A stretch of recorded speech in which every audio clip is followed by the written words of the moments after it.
Hello, my name is Marcello. Welcome to the Source AV Design Group's YouTube channel. Today we are looking at the Audeze MM-100 planar magnetic open back headphones. In this video, I will compare them to a couple of other headphones around $400 and try to help potential buyers decide which headphones may best suit their preferences. This video will primarily discuss my impressions of the headphones regarding build quality, look and feel, comfort, and sound quality when paired with a few different headphone amplifiers and Dacs, such as the Chord Hugo TT2, Hugo 2, and Ferrum Audio's Hypsos, Vandala, or Stack for solid-state headphone amplifiers and Dacs. I will also pair the headphones with a couple of tube amps, the Wu Audio WA22 fed by the Chord Hugo 2 as the DAC, and the Macintosh MHA200 fed by the Chord Hugo TT2 as the DAC. If you follow our YouTube channel, you may have already seen our video on the Audeze MM-500 headphones. The MM-100 headphones look to bring your studio on the go for mixing and audio professionals, but at baller on a budget pricing. I'm not an audio engineer or music producer, so I will be looking at the headphones from a music listening standpoint and how I feel they perform for video editing as a videographer and editor. The MM-100 headphones have newly designed planar magnetic drivers using Audeze's waveguides, ultra-thin Uniforce diaphragms, and Fluxor magnet arrays. The transducers are 90mm in size using neodymium N50 magnets. The MM-100 headphones have an FR of 20 Hz to 25 kHz, a THD of less than 0.1%, an 18 ohm impedance, and a sensitivity of 98 dB per 1 milliwatt. Audeze recommends a minimum of 100 milliwatts, but for optimal performance, greater than 250 milliwatts is recommended. The headphones include a 2.5 meter single-ended 3.5 millimeter TRS to quarter-inch cable. This is unique as the headphones have only one 3.5 millimeter termination, and you can choose whether you would prefer it to be connected to the left or right headphone cup. I see this as a win for people in the music and audio industry as it's one less cable and attachment. This allows you to work around your computer, console, or musical instrument efficiently. However, for those wanting to use their premium Audeze cables from other Audeze headphones they may own, unfortunately, this will not be possible.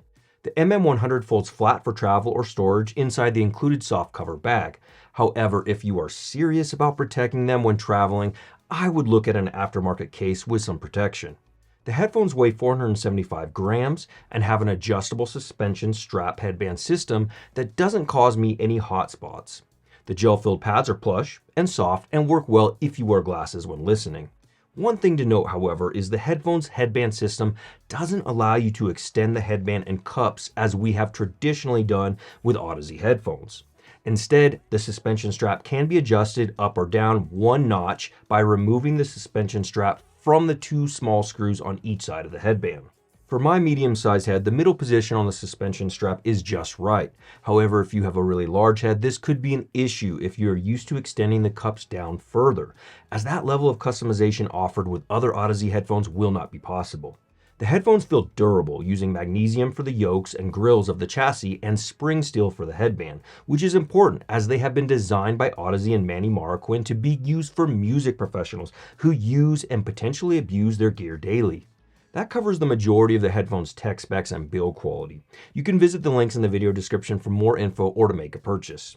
Let's talk about how the headphones sound and then compare them to some popular headphones around the same price, such as the Sennheiser HD650 and HD660S2 dynamic open back headphones. The MM-100 are fairly neutral sounding headphones. I would call them studio neutral, whereas audiophile neutral is a bit brighter in my opinion. So what does that mean? Let's start with the bass of the headphones. The MM-100 has decent bass, but it sounds fairly flat and neutral in the sub-bass and bass regions and is not significantly emphasized compared to the other frequencies of the headphones. This makes sense, especially if the end goal of these headphones is mixing and sound design. The lower mid-range continues that trend, sounding reasonably flat as it starts to ramp up into the mids and upper mid-range. The emphasis is on the upper mids, which can present some shout for some vocals. The presence region between 4K and 6K sounds a bit pulled back, which reduces some of the clarity and definition. At the same time, it also makes the headphones easy to listen to, not causing irritation or fatigue for me in this region. The headphones have a bit more emphasized brilliance or treble region, however they don't sound bright or fatiguing, and the overall tuning of the headphones doesn't overemphasize any one area of the FR besides between 3 and 4K when you are listening to them, which again makes a lot of sense for their use case and likely the direction Manny and Audeze went for the tuning of these headphones for professional mixing use. The MM100 soundstage is average sounding and not at the same level as the more expensive MM500. Imaging on the soundstage is good, and the separation of instruments and vocals is very good, but don't expect a massive soundstage from the MM100. Instrument timbre is pretty good overall, with some instruments in the upper frequencies sounding slightly less natural. Overall, they are pretty good for a planar magnetic headphone at this price. The headphones have good attack for drums, however, the headphones without any EQ don't have the most punchy or dynamic sound. Again, I think the majority of the choices for the sound tuning of the MM100 are generally fairly non-offensive and studio flat sounding, which I believe will be solid for individuals who can't afford the MM500 but still want a good set of headphones for mixing and music production. On the flip side, I think audiophiles who are just looking for a great set of headphones around this price to enjoy music may find the timbre, dynamics, and overall tuning a bit lackluster compared to other headphones that are tuned and designed for pure music listening purposes rather than the studio neutral sound profile of the MM100. So I think Audeze and Manny have done a tremendous job of creating an excellent built set of headphones for $400 that will allow music producers to have a fairly flat sounding set of headphones that will enable them to design the type of sound they are going for without worrying about whether the headphones are overly emphasized in any one area, while still capable of presenting even tiny details in the music. The headphones are comfortable, durable, and have less clamp force than many of Audeze's current headphones. In addition, the more music professionals that adopt the MM500 and MM100 headphones, the more likely we can use these references to really hear what the producers were going for in their mixes. A great example is listening to some of the music Manny has produced and mixed on the MM500. While I prefer the sound of the $1,700 MM500 over the MM100, for the reasonable price of $400, a little EQ can go a long way for straightforward music enjoyment to get the headphones closer to a listener's target preference. So let's briefly talk about how they compare from a music listening standpoint to the HD650 and HD660S2 from Sennheiser, as many own these headphones as a reference. First, I think the MM100 will be the better fit if you are mixing music, as it is a flatter sounding set of headphones, whereas both the HD650 and 660S2 have warmer, more emphasized mid-ranges. When it comes to timbre for vocals and instruments, I 100% prefer the 660S2 and 650 from Sennheiser, with their more natural overall presentation and beautiful mid-ranges. When comparing the MM100 with the HD650, the MM100 has more sub-bass. However, the bass and lower mid-range of the HD650 are more prominent, which some listeners may like. Others, when comparing the two headphones, may find the HD650, depending on the recording, to have too much mid-bass bloat. The mid-range of the HD650 avoids some of the peaks of the MM100 in the upper mid-range around 3 to 4K, which works well with many recordings not sounding shouty. However, the MM100's mid-range and upper mid-range emphasis also has some advantages with some recordings, allowing them to sound a bit more crisp. When comparing the treble region, neither pair of headphones sounds bright or extremely airy. Many users consider the HD650 a dark sounding set of headphones, which I think the MM100 avoids. Detail presentation, soundstage separation, and imaging all go to the more technical sounding planar magnetic Audeze MM100. Comparing the MM100 with the HD660S2, which is a little more expensive when it's not on sale, is a more interesting comparison in my opinion, as I find the sound staging, detail presentation, and technicalities a bit more impressive from the 660S2 over the 650.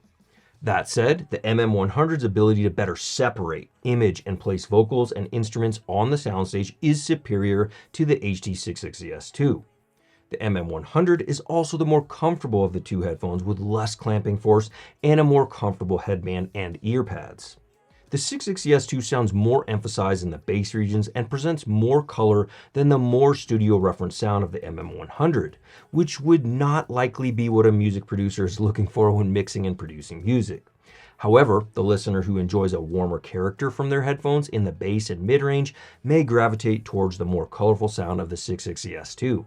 The MM100 can sound a bit hollow in the mid-range for some tracks when comparing the two headphones, and loyal Sennheiser listeners who enjoy the mid-range magic of the 650 and 660S2 will likely find the MM100's mid-range a bit strange.